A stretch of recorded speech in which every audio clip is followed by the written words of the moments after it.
Pues hay un contraste. Yo trabajo en danza, donde generalmente se trabaja con música a alto volumen, y Tai Chi Chuan, en donde se trabaja el silencio. Y ha sido, pues yo le agradezco a mi profesión, también a la universidad que pues me ha permitido hacerme preguntas y, por ejemplo, viajar a China para tratar de tener respuestas. Y la misma vida en China me permitió experimentar el silencio. Primero porque por el lenguaje, ¿sí? Es decir, ese idioma, en ese idioma yo era ciega y sordomuda. ¿Sí? Es decir, yo los veía, los oía, hasta repetía y no había comunicación. Están haciendo maíz en una máquina muy antigua.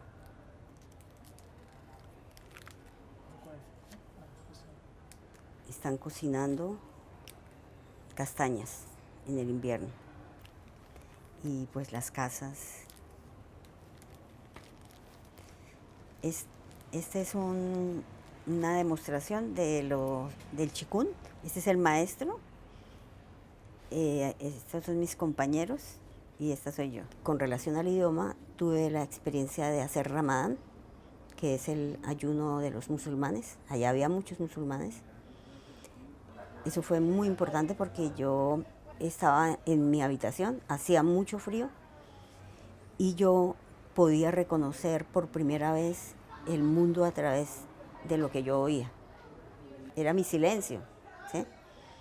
Y por eso oía afuera. Entonces empecé a conocer el instituto a través de las voces, de las maneras como hablaban, de lo que hablaban, de las risas. Pienso en varias cosas. La primera, por ejemplo, una afirmación que viene de una máxima, el silencio es oro, el silencio es de oro. También, no sé por qué se me viene inmediatamente también un título de una película de Melville de 1947, Le silence de la mer, el silencio del mar. Estamos en la ocupación nazi en Francia y un oficial alemán debe estar hospedado en una casa. Ahí hay un tío y su sobrino. Obviamente ellos no soportan ese ocupante, están obligados a recibirlo y van a resistir en silencio, sin hablar. El oficial alemán, que es muy culto, emprende un monólogo y ese monólogo tiene sentido precisamente frente al silencio de resistencia mudo. Y ese monólogo es por el silencio, requiere de ese silencio. En realidad ni lo uno ni lo otro son por sí solos, sino que se dan en plenitud. Y al final, creo recordar, de repente la muchacha habla al despedirse del oficial alemán que se va a la guerra, que probablemente va a morir. Él le dice au revoir, hasta luego. Y esa palabra obviamente cobra frente al silencio y al monólogo al mismo tiempo, cobra un sentido que resume lo que es la condición humana. El mar no está presente, pero el silencio del mar es un océano de silencio, es lo absoluto del silencio, quizás lo inefable del silencio, una forma de resistir, y al mismo tiempo es el brillo del silencio, es el ruido del silencio, que no sería sin el monólogo ameno, tan espiritual, tan refinado del oficial alemán. Frente al bullicio mundano, etc., y frente a la ridiculez patética a veces de las acciones humanas, de repente estás en un sitio a solos en presencia con otros y hay un regocijo, una especie de alegría, un confort, una situación confortable, como una especie de seguridad, como si el silencio fuera en este momento una muy buena silla, confortable, y me siento aquí, ya me aseguro una plenitud. Hay otros momentos que todo el mundo ha vivido, por ejemplo, un momento de silencio mortífero, del silencio tan presente de la persona que ya no está, pero que te acompaña todo el ruido, toda la mundanidad, es al mismo tiempo un alivio y quizás algo insoportable, porque precisamente las cosas siguen sin la presencia. O también podría ser esto. También otra cosa, como te lo he dicho muchas veces, el espectáculo, por ejemplo, del silencio de la naturaleza, que jamás es silenciosa, un silencio diurno, en un atardecer, nocturno también, nocturno. Uno puede creer como oyente que puede acercarse a la experiencia del silencio tapándose los oídos, pero sé por experiencia que eso no es nada comparado con lo que significa el silencio. Uno como persona, como oyente, está acostumbrado tanto al ruido. Por costumbre, la persona comenzará al cabo de unas horas a sentirse desesperado, con ganas de ruido. En a los 6 años, por causa de paperas. Básicamente, ser sordo profundo bilateral implica no poder escuchar el ruido o no escuchar auditivamente una voz humana o una música que cae o un perro que canta o una música que le gusta a la otra persona.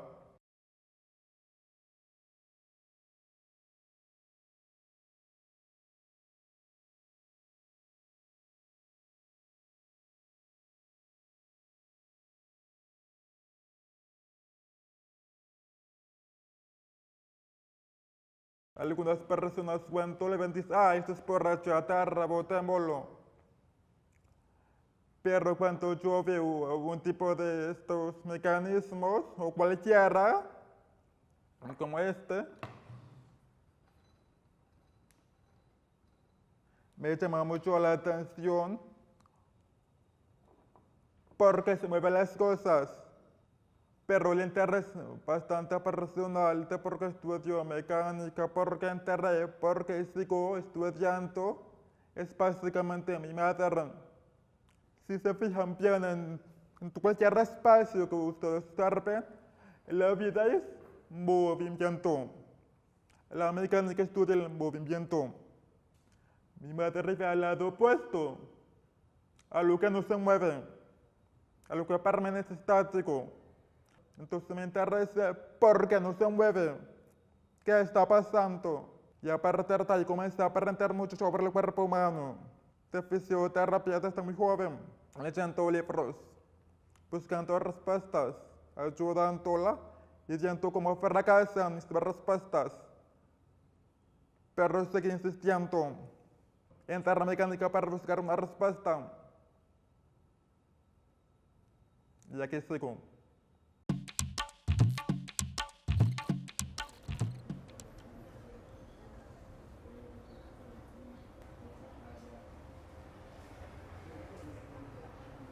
Empezamos por aquietarnos, aquietar el pensamiento. Para aquietar el pensamiento, suspendemos el habla y empieza el mundo de las sensaciones a hacerse manifiesto. Las sensaciones auditivas, el entorno, la quinta, todo lo que suena, y poco a poco nos vamos acostumbrando. También es estar silencioso por dentro, es decir, nosotros tenemos muchos pensamientos y van llegando los pensamientos y se van yendo. No hay que luchar con ellos. Ese es muy importante, no luchar. ¿Sí? Es entender, es aceptar, es dejar ir. ¿Qué es para vos el silencio? Es quietud del pensamiento. Es también dejar la obsesión por las cosas, las compulsiones. Es parar para darse cuenta del mundo, ¿sí? Para darse cuenta de la lluvia, para darme cuenta de mi propio movimiento, de mi propio frenesí. ¿Sí? Es decir, yo antes no sabía parar del frenesí. El gusto a todo costo por una claridad verbal, digamos, ruidosa, quizás revela algo, una especie de miedo profundo, hondo, frente, digamos, a lo que somos quizás. El silencio implicaría, o sea, implicaría de pronto una revelación necesaria, pero esa revelación necesaria va a la par también con la lengua y el lenguaje, con la facultad de hablar y con la modalidad de esa facultad, que puede ser el español, el francés, etcétera, etcétera, ¿ves?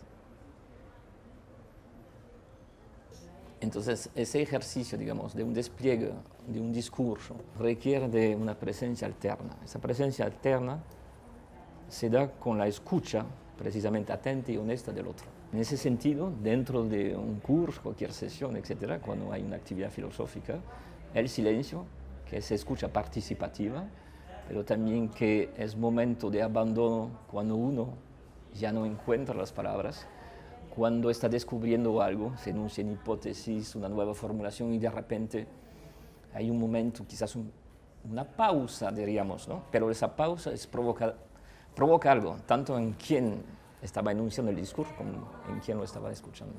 La presencia alterna de este otro, silenciosa, requiere de ser partícipe del discurso que uno escucha. También requiere de que uno se olvide por un momento de su yo narcísico, es un abandono. Y el otro también sabrá anticipar, ver que una voz quiere enunciarse y sabrá detenerse un momento dado, ¿no?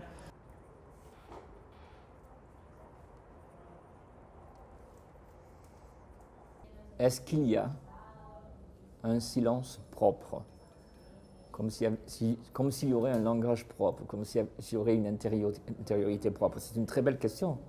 Je dis oui, mais je peux dire non. Je dis oui, il y a une personnalité et il y a un mode silencieux qui est attaché à cette personne.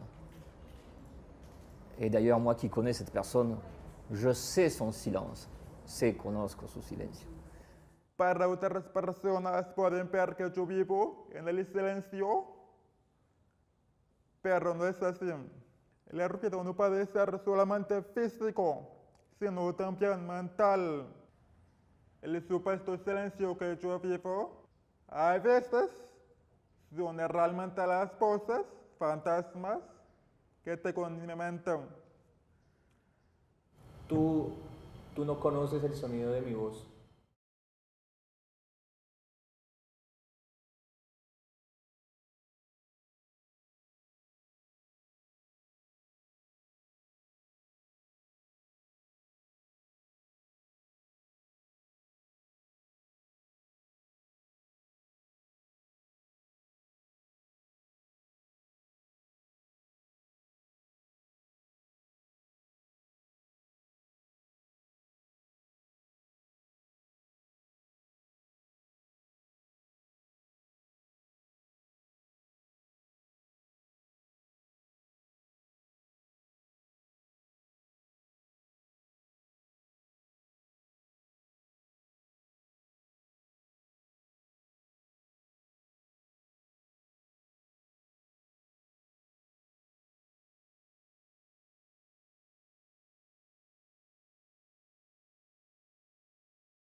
¿Tú conoces el sonido de tu voz?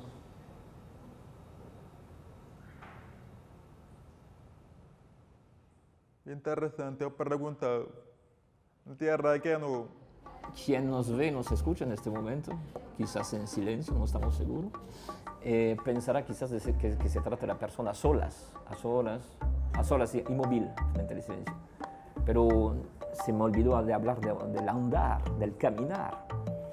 Entonces un caminar a solas implica también una ruminación también y un pensamiento creativo que se ejerce, ¿no? Si la figura de Sócrates es tan presente todavía, que uno guste o no de esta figura, es precisamente por eso, porque es un andar dentro de Atenas, pero también es un andar a través del pensamiento. De tal modo que ese andar prosigue con la existencia misma, no forzosamente porque uno está andando. Uno puede estar sentado, pero el pensamiento fluye, o al contrario, puede estar andando y ocupado por una idea fija. Lo interesante del silencio es que podemos pensar hacia adentro. Cuando buscamos el silencio, permite un momento reflexivo sobre la vida. Eso lo puede decir a muchas personas. Un ejercicio que me enseñó un japonesito, un día que yo estaba muy angustiada. Antes de ir para China yo estuve 4 años y medio en psicoanálisis, que es hablar y hablar y hablar. Y él me dijo, pues me indicó que me arrodillara como ellos se sientan arrodillados y sentados en los talones. Me dijo, escucha tu respiración. Y fue absolutamente magnífico.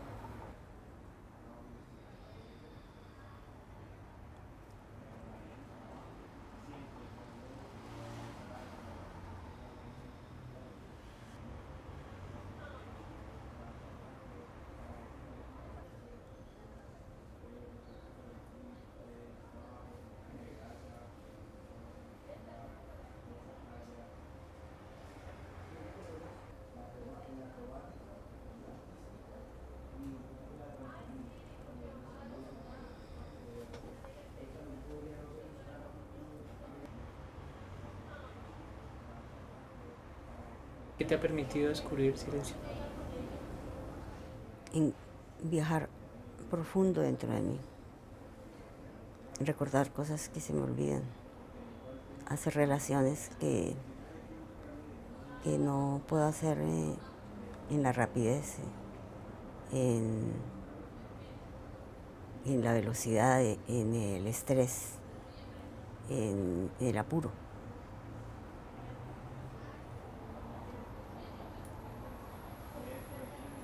Entender cosas del mundo, cosas de mi vida, entender mi presente, el pasado, aceptar lo que pasa y entregar todo lo que me pasa. Yo he descubierto que el silencio me lleva a estar conmigo misma,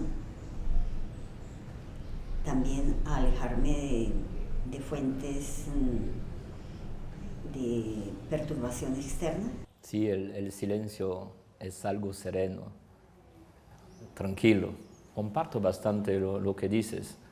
De repente, por medio del silencio, quizás una atención más fuerte, más aguda se da en relación con lo que está alrededor de nosotros. El silencio, para mí, es un caso particular y que permite como enfocarse en algo, pero también permite un estado mental de enfoque de tal manera que te relaja, te calma, te conecta con todos los sentidos. Antes a mí no me agradaba estar en silencio, porque yo tenía que estar conmigo misma y no quería afrontar mis sentimientos, mis angustias. Es el caso del fútbol, ¿sí? Es decir, yo me pongo muy nerviosa viendo un partido, sobre todo si es Colombia. Entonces, ¿qué hago? Llego y apago todo. Y la única manifestación es lo que yo escucho. Si está en silencio, yo ya sé que se le está yendo mal a Colombia, ¿sí? Entonces, ahí estoy, y cuando empieza, ¿sí?, a la gente a gritar, yo sé, digamos, dependiendo de los gritos, yo sé si está en peligro o si voy en un gol. El silencio también, en ese sentido, es una forma de elección. Una forma de elección. Por ejemplo, con un alter ego, con una o unas personas con las cuales hay un profundo afecto, un profundo conocimiento, a menudo no se requiere hablar, o no se requiere hablar mucho, en especie de simpatía, de conexión en ese silencio. Ahí entonces se trataría de una elección, es decir, ¿por qué? Porque es una elección mutua que pone aparte, digamos, otras personas con las cuales no tenemos esos vínculos, esos afectos. Cuando hay silencio, es posible que las sensaciones tengan un lugar de mayor importancia. Yo vivo cerca del bosque y por ejemplo, cuando llegan las vacas, es decir, últimamente no han llegado, pero vienen vacas y traen los pájaros que se comen los animales de ellos. Y es decir, oír la pisada de las vacas, ¿sí? Oír cómo suena el vuelo de un ave grande o pequeña, oír el sonido de los pájaros carpinteros. Entonces, es escuchar cosas que no se escuchan normalmente. El silencio ha permitido conocerlos. Siempre le llamo a esto otro mundo. Personalmente yo le llamo porque la experiencia que he podido vivir es otro mundo, es como, pero no lo veo tanto como el silencio, sino como un idioma que lo he aprendido desde el silencio. Y para mí esto es grandioso porque es ver lo que piensan, lo que sienten desde otra perspectiva, porque sí es otra cultura y sencillamente lo veo así.